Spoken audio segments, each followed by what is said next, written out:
Hey everyone, today we're going to dive into a Java feature that's an absolute game changer for your code, generics. Seriously, once you get this, you'll wonder how you ever lived without it.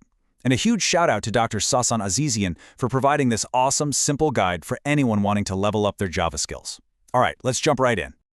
Okay, let's be real. Have you ever had this happen? You spend hours writing your code. It compiles just fine. You're feeling good. You hit run and boom, everything just crashes. A runtime error out of nowhere. One of the biggest villains behind this is the class cast exception. You know the one, where you grab something from a list thinking it's a string, but oops, it was an integer. It's just so frustrating, right? Well, that exact nightmare is what generics is here to fix. So how do we fight back? The answer is generics. Now the magic phrase here is compile time type safety. That might sound a little technical, but what it really means is that the Java compiler turns into your own personal bodyguard. It checks all your code for you before you even try to run it. It catches those little type mix-ups on the spot so you can fix them right away instead of letting them turn into those nasty little bombs that explode when your program is live. I love this analogy.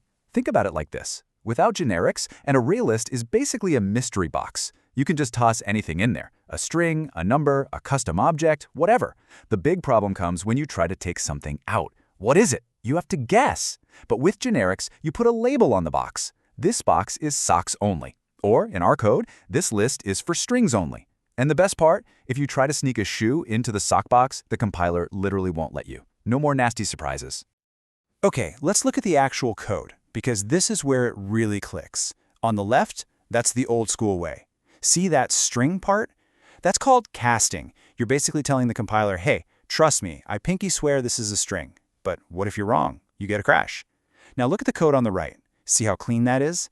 By writing list string, we've told Java upfront what's in our list. The code isn't just prettier, it's way safer. You don't need to cast anything, because the compiler already knows, it guarantees, that everything in that list is a string. It's a huge difference. So you're probably thinking, okay, this is cool, but how do I actually use it? It's actually pretty simple, just 3 steps. First, when you're creating your class or method, you use these angle brackets with a placeholder inside, usually just a capital T for type. Think of it as a blank you'll fill in later. Second, you just use that T inside your code wherever you'd normally put a type, like string or integer. And finally, step 3, when you go to create an object, that's when you fill in the blank. You tell Java what T is going to be for this specific object, like new box integer. That's it. You're making a flexible blueprint that you can customize for any job.